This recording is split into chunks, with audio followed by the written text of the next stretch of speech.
Kenalin, nama aku Leni Kurnianingsih, akrab dipanggil Leni. Aku merupakan mahasiswa di Universitas Terbuka dan sekarang sedang berada di semester 6 mengambil pendidikan bahasa Inggris. Nah, di video kali ini aku mau kasih tahu kalian untuk khususnya mahasiswa baru, bagaimana sih caranya atau gimana sih kiat-kiatnya buat bisa belajar di Universitas Terbuka.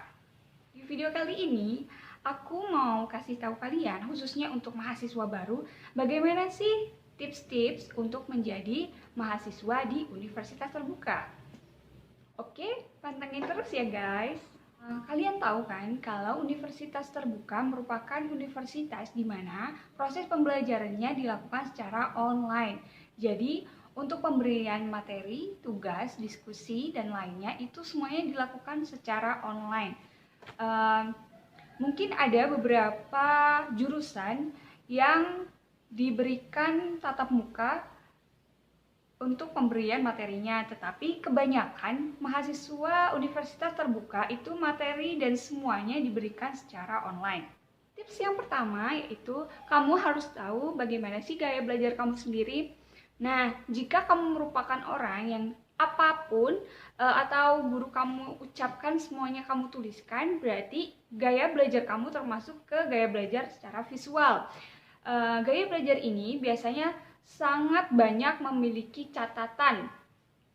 Nah, ada juga gaya belajar auditori, di mana gaya belajar ini cenderung mereka tidak mau untuk belajar ataupun mencatat materi yang diberikan. Tetapi mereka lebih suka untuk mendengarkan perkataan orang lain untuk menjelaskan materi yang telah disampaikan. Jadi gaya belajar ini mereka lebih suka untuk mendengarkan daripada belajar sendiri. Yang terakhir yaitu jika kamu lebih suka ketika ada orang lain mencontohkan terlebih dahulu dan kamu mempraktekkan dan itu kamu lebih paham, berarti kamu memiliki gaya belajar kinetik. Nah, dari ketiga gaya belajar tersebut, mana nih yang menurut kalian lebih cocok dengan gaya belajar kalian sendiri? Untuk tips yang kedua, kalian harus rajin-rajin membaca modul. Kenapa? Karena di Universitas Terbuka, materi yang diberikan itu bisa dalam bentuk online ataupun ada di buku modul. Nah, buku modul itu adalah buku yang kita gunakan untuk kuliah sebagai pengganti kita belajar sendiri. Karena di Universitas Terbuka itu cenderung kita harus belajar sendiri, jadi kita harus rajin-rajin membaca materi yang disampaikan oleh tutor kita lewat inisiasi, dan kita harus belajar sendiri dengan cara membaca modul.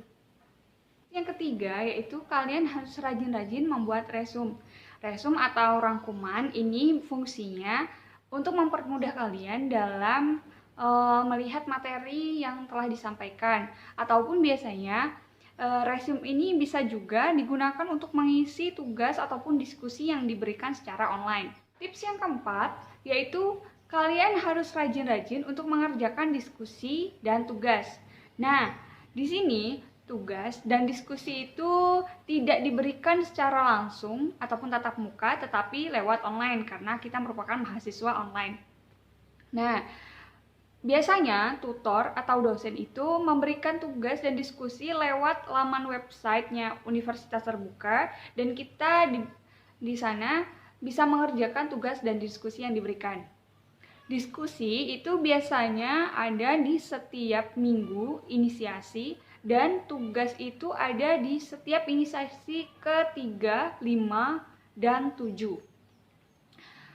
Dengan kita mengerjakan diskusi dan tugas itu untuk mempermudah kita mendapatkan nilai yang lebih bagus, karena kebanyakan nilai yang kita dapat itu dari nilai diskusi dan tugas. Jadi kalau semisal kita melewatkan salah satu diskusi ataupun tugasnya, berarti kita sama saja sudah mengurangi nilai akhir untuk penambahan nantinya. Tips yang terakhir, yang kelima, kalian harus sering-sering untuk berkomunikasi dengan teman tutor kalian. Kenapa? Karena walaupun kita, contohnya walaupun aku di sini hanya satu orang yang mengambil pendidikan bahasa Inggris, tetapi aku juga bisa berkomunikasi dengan temanku yang ada di mana-mana dan bertanya kalau semisal ada diskusi ataupun tugas yang aku tidak tahu. Jadi dengan berkomunikasi itu lebih mudah untuk menanyakan tugas ataupun materi ataupun hal-hal lain yang mungkin kita butuhkan. Tadi adalah tips-tips yang aku berikan untuk kalian, untuk khususnya mahasiswa baru Universitas Terbuka yang mau mengikuti semester atau ajaran baru. Semoga tips ini dapat membantu kalian ya. Oke, aku akhiri. Assalamualaikum.